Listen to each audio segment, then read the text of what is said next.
Does the Uintah Precision bolt-action rifle shoot good or like garbage? And is it worth taking a look at? Let's find out.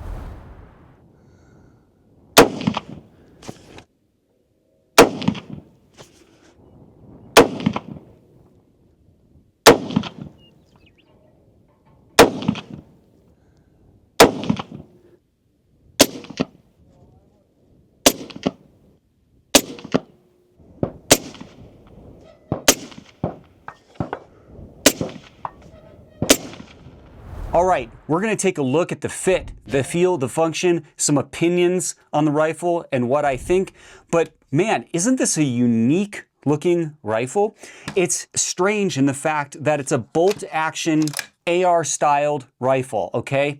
And most of the time when you get a bolt action AR, it's really just a conversion of the upper. It's not a truly custom bolt action upper like Uintah Precision makes. You can take the UP10 upper and it's compatible with a standard DPMS AR10 lower. You can take the UP15 upper and it's compatible with a mil-spec AR-15 lower. You can get the complete rifle or you can get their lower as well and then pair it with an AR-15 mil-spec upper. So really modular in design. It's compatible with your standard AR-15 style grips, butt stocks, and a bunch of the other same features. This makes it a really unique and cool tactical precision bolt action rifle. Now this one happens to be chambered in the new caliber 22 Creedmoor, which is an excellent varmints round, by the way, for getting those coyotes, prairie dogs, and for long range precision shooting. Now let's take a look at some of those results I know you're interested in here.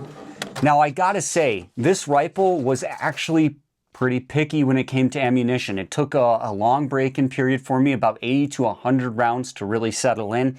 And at first, it really did not like those light bullets, like the Hornady factory V-match ammunition at really high velocities with those lighter bullets. It really preferred the ELDX, the 22 Creedmoor ELDX factory ammunition with that heavier bullet. And then second would probably be the ELDM 22 Creedmoor ammunition. Here we have this target here we're gonna take a look at. Now, granted, I was shooting all the footage I took every time I went out with this rifle, it was very windy. One time we had 60-mile-an-hour gusts and a sustained 20-mile-an-hour crosswind. Another time we had about 20-mile-an-hour winds, and this was in about 15-mile-an-hour gusting wind. So just a lot of windy conditions, varying temperatures, and some other factors there. But here's 5 groups right here at 100 yards. This is all factory ammunition. It actually shot on this day anything from the V-match to the 22 Creedmoor ELDM factory load to the ELDX pretty well. So let's go ahead and take a look at this. All right, so here we're gonna take a look at this group up here. This is the upper right, and this is 3 shots. I was aiming for corners. People are like, oh, you always miss the red. Well, I was aiming at this corner right here. On this one, I was aiming on this corner. On this one, I was aiming at this corner, and this one was, I believe this was the V-match ammunition, and so the 0 was obviously gonna be a little off because when you change ammunition, it changes your 0. So the first group here is upper left. Rough measurements here, nothing too picky. We got a 0.52 inch group there, basically about half MOA. Right here we got approximately, these are rough estimates, guys, not measuring too picky. We got about a 0.8 inch group here. And then the center, a 0.77 inch group. And then down here we have about a 0.6 inch group. Here we got about a 0.75 inch group. Not bad. And I fully expect this to get tighter and tighter, easily quarter MOA. All right, once broken in, and once we figured out the ammunition with it, it shot factory ammunition very well, actually. Definitely capable of quarter MOA groups with this rifle. But I think the main thing is that I didn't have access to a lot of the heavier factory loads, like the ELDX 22 Creedmoor load, because of the twist rate of this rifle, it didn't really want to shoot those lighter bullets very well. It's important to note that with Uintah Precision, they can make this rifle to exactly the way you want it, from the barrel to the trigger and so on. It's a custom rifle, essentially. You can get their factory configuration on the shelf rifles, or you can have them make it custom for you. All right, so this particular rifle is the UP10 chambered in 22 Creedmoor. It's made of 70-75 aircraft grade aluminum. It's compatible with the DPMS Gen 1 lower. It has a machined integral 20 MOA Picatinny scope rail, and it is a full-length rail. Of course, it's compatible with AICS magazines. I love the mag release, by the way, on this. Very easy to operate, and you can put an ambi on here if you want to. To remove the bolt, you do have to push the pin just like any other AR style rifle, and this flips right open. As you can see right there, just takes a AR trigger. Instead of a buffer spring in there, they just have a tube. So kind of interesting. Remove the bolt. It's a 3-lug bolt design here. It's got a plunger ejector, a little claw extractor built into the lug right here. Of course, you got your tactical bolt handle that is threaded on, so you can swap that out. The bolt is made of 4041 steel with a Cerakote finish. It has a 60-degree bolt throw, which I really like. It gives you really quick, easy operation on the bolt lift and operating the bolt, as well as it gives you a lot of scope clearance so you don't hit your eyepiece on the scope. The barrel on this is a preferred barrel.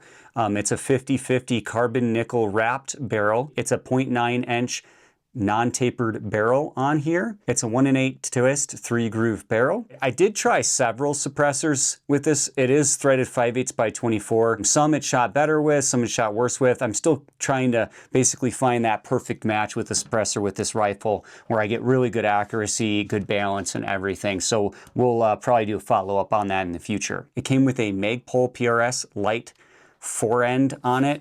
It's got full-length ARCA all the way down the bottom, as well as it's got M-lock on the bottom, the sides, and then it's got that full-length pick rail on the top. That means you can throw this into a tripod to shoot off of very, very easily.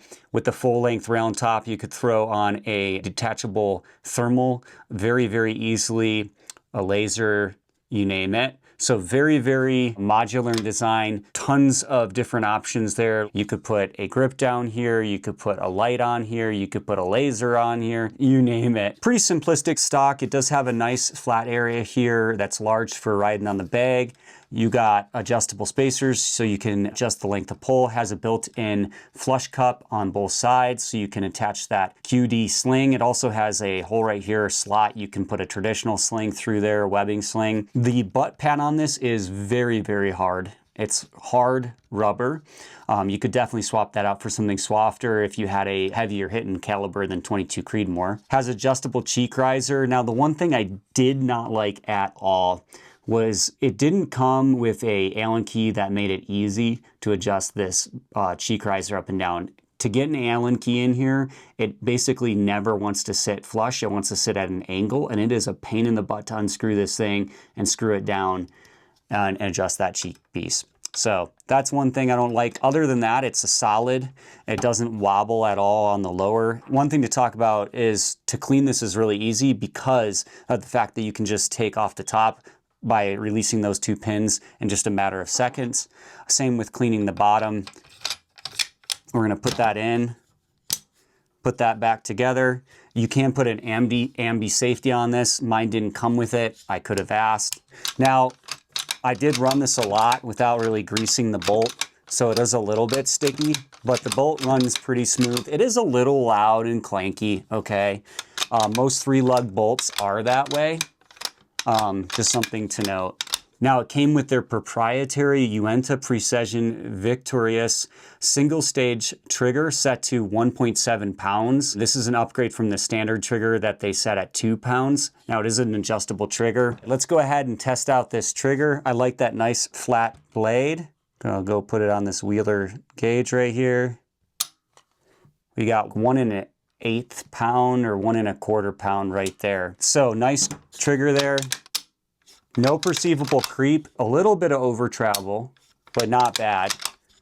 Very nice, very, very nice trigger. One thing to note is it's interesting. Most bolt actions, right, they cock when you lift the bolt. This one doesn't. You actually have to cock it by working the bolt forward, and then it cocks the firing pin. Now, of course, this has a beautiful Cerakote job on it. Mine came with a Savior LRP bag that is absolutely unbelievably awesome rifle bag. They Cerakote their own rifles in-house, and this one is Cerakoted Magpul FDE, and I gotta say the Cerakote job on this is phenomenal. It doesn't have any like chips in it or little like blemishes or anything like that. And the inside is fully Cerakoted, so you don't have to worry about any kind of corrosion or anything like that. Really beautiful Cerakote job on this. They do offer standard versions that are just a black anodized coating. Their rifles vary in weight depending on obviously the caliber and the accessories you get as far as buttstock, fore-end, grip,